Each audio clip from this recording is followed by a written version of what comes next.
নমস্কার বন্ধুরা, মায়ের রন্ধনশালা এবং ব্লগার চ্যানেলে আপনাদের সবাইকে স্বাগত। তো দেখুন, আজকে আমি আবারও একটা রেসিপি নিয়ে চলে এলাম। এখানে আজকে আমি বানাবো ঝাল সুজি।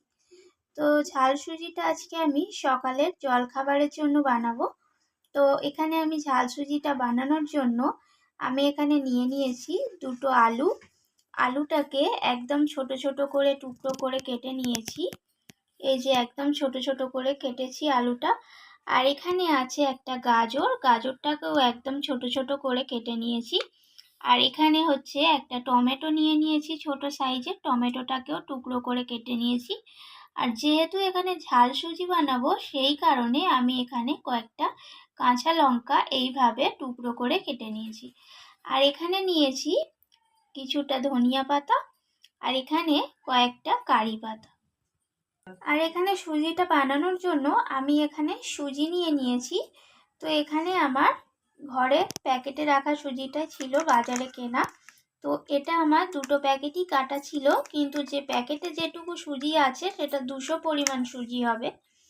আর এখানে আছে কিছুটা চিনেবাদাম। তো চলুন পরবর্তী স্টেপটা দেখা যাক আমি কিভাবে রান্নাটা করছি। রান্নাটা করার জন্য গ্যাসের ওভেনে কড়াই বসিয়ে দিয়েছি, আর তার মধ্যে আমি সুজিটাকে দিয়ে দিলাম। তো সুজিটাকে আমি এইভাবে খুন্তির সাহায্যে নাড়াচাড়া করে সুজিটাকে লাল লাল করে ভেজে নেব।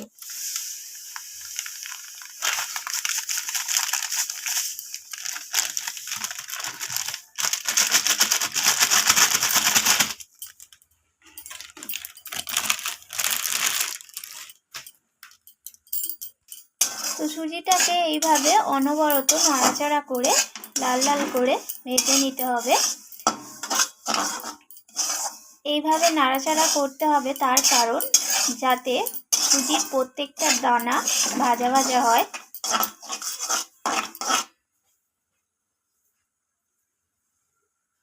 তো সুজিটা আমার এখানে লালচে করে ভাজা হয়ে গেছে। এরপর আমি সুজিটাকে একটা পাত্রে নামিয়ে নেব।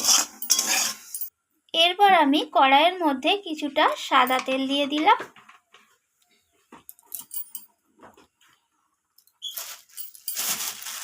আর তেলটা আমার এখানে গরম হয়ে এসেছে। এরপর আমি এখানে দিয়ে দিলাম বাদামগুলোকে। তো বাদামগুলোকে আমি নাড়াচাড়া করে একটু ভেজে নেব। তো বাদামটা আমার এখানে ভাজা হয়ে গেছে। এরপর বাদামটাকে আমি তেল থেকে তুলে নেব।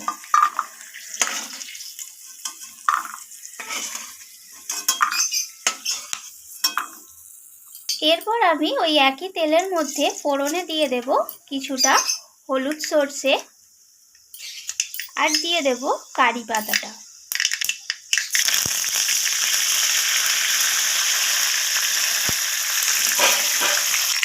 এরপর আমি কেটে রাখা কাঁচা লঙ্কাগুলোকে এখানে দিয়ে দিলাম।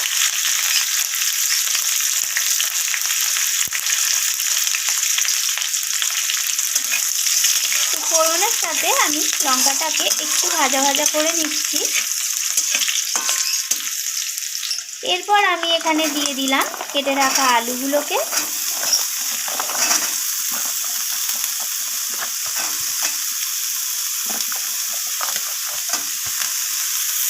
তো আলুটাকেও আমি নাড়াচাড়া করে একটু ভাজা ভাজা করে নিচ্ছি।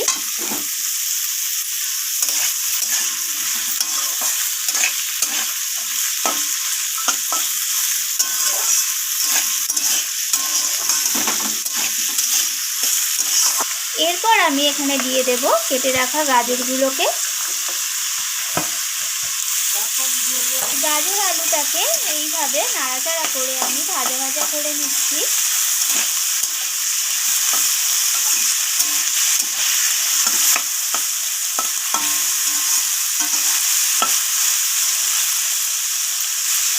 এরপর আমি এখানে দিয়ে দেব সামান্য পরিমাণ হলুদ গুঁড়ো, আর দিয়ে দেব এখানে স্বাদ অনুযায়ী লবণ।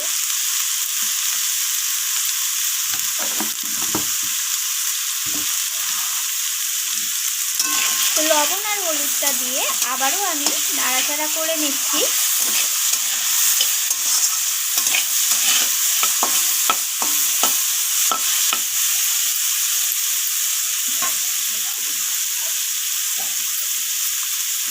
এরপর একটু এখানে দিয়ে দেব চিনি। চিনিটা দিলে একটু ঝাল মিষ্টি টেস্টটা হবে।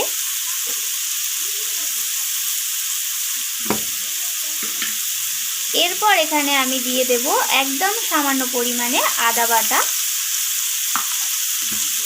তো আজকে আমি এখানে নিরামিষ ঝাল সুজি বানাচ্ছি। তো আপনারা যদি আমিষ ঝাল সুজি বানাতে চান তো সেই পরিবর্তে এখানে আপনারা পেঁয়াজ ব্যবহার করতে পারেন।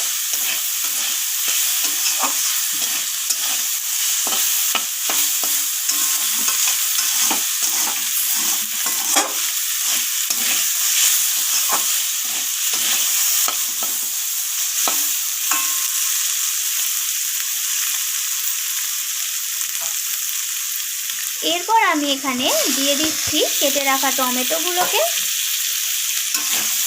টমেটোটাকে সব কিছু ভাজার শেষের দিকেই টমেটোটাকে দিতে হবে। তার কারণ আমি যদি টমেটোটা আগে দিয়ে দিতাম তো আলুটা এখানে সিদ্ধ হতো না, সেই কারণে টমেটোটা লাস্টের দিকে দিলাম। তো এখানে আমার একটু তেলটা কম মনে হচ্ছে, তার কারণে আমি এখানে আরেকটু তেল দিয়ে দিলাম।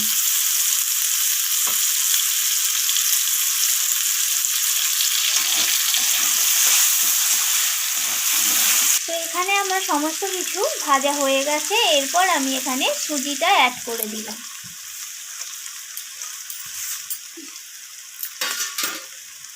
তো সুজিটা দেওয়ার পর আমি এইভাবে সব কিছুর সাথে নাড়াচাড়া করতে থাকবো।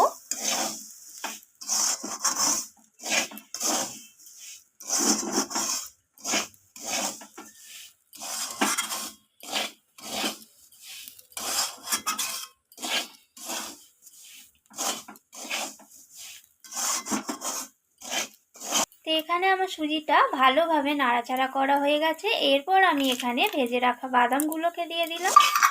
তো বাদামটাকে দিয়ে আমি আবারও এইভাবে নাড়াচাড়া করে নিচ্ছি। এবার আমি এখানে জল দিয়ে দিলাম। জলটা আমি সুজিটা আগে মেপে নিয়েছিলাম। সুজিটা আমার এখানে 3 কাপ হয়েছিল।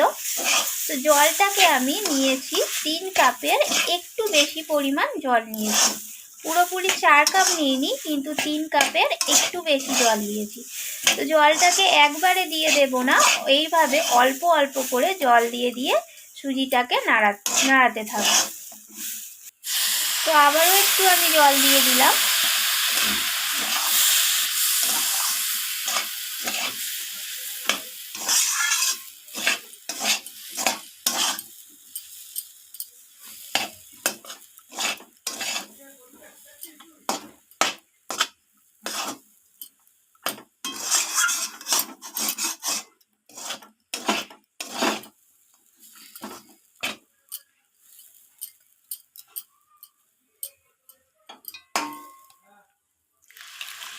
আবারও আমি এখানে জলটা দিয়ে দিলাম, একদম লাস্ট জল।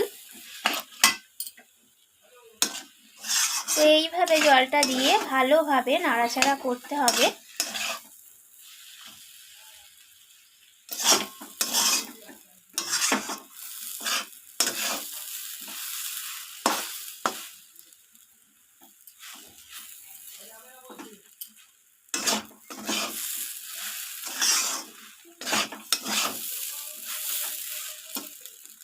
তো আমি এখানে এটাকে ঢাকা দিয়ে দিয়ে আমি রান্নাটা করে নেব।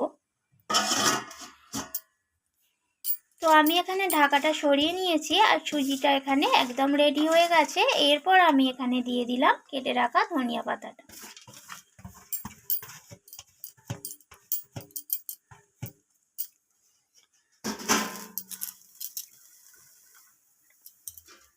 তো ধনিয়া পাতাটা দিয়ে আমি আবারও একটু নাড়াচাড়া করে নিচ্ছি। করে নিয়ে সুজির সাথে ধনিয়া পাতাটাকে মিশিয়ে নিচ্ছি।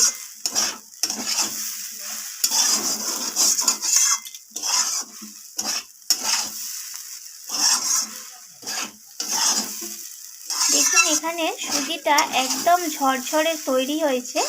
তো আপনারাও এইভাবে সুজিটা বাড়িতে বানিয়ে দেখবেন, খেতে সত্যি অসাধারণ লাগে। সব সময় মিষ্টি সুজি তো সবার ভালো লাগে না, তো এইভাবে একটু স্পাইসি করে সুজিটা রান্না করলে বাচ্চা থেকে বড় সবাই খেতে পছন্দ করবে।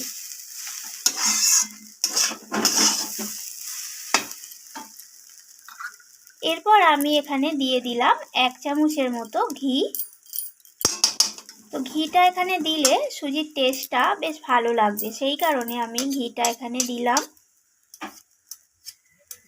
তো ঘিটা দেওয়ার পর আমি সুজির সাথে ঘিটাকে মিশিয়ে নেব। তো দেখুন ঘিটা দিয়ে এইভাবে সুজির সাথে আবারও মিশিয়ে নিচ্ছি। তো আমার এখানে সুজিটা একদম রেডি হয়ে গেছে, আর তারপর আমি পরিবেশন করে তারপর আপনাদের দেখাচ্ছি। দেখুন এখানে তৈরি হয়ে গেল একদম ঝরঝরে ঝাল সুজি। তো দেখুন সুজিটা কতটা দেখতে সুন্দর হয়েছে, একদম লোভনীয় দেখতে লাগছে সুজিটা। তো এইভাবে আপনারাও বাড়িতে বানিয়ে খেয়ে দেখবেন, সত্যি অসাধারণ খেতে লাগে। আর ভিডিওটি যদি ভালো লেগে থাকে অবশ্যই একটা লাইক করে দেবেন, আর কমেন্ট করে জানাতে কিন্তু ভুলবেন না কেমন হলো রান্নাটা। আর আপনাদের বন্ধুদের সাথে শেয়ার করে দেবেন, আর পাশে থাকা বেল আইকনটি চেপে আমাকে অল করে দেবেন, আর যাতে আমি কোনো রেসিপি ছাড়লে সেই রেসিপিগুলো আপনার ফোনে নোটিফিকেশান চলে যেতে পারে। আর চ্যানেলটিকে সাবস্ক্রাইব করে চ্যানেলটির পাশে থাকবেন। আজকের মতো এইটুকু বন্ধুরা, ধন্যবাদ।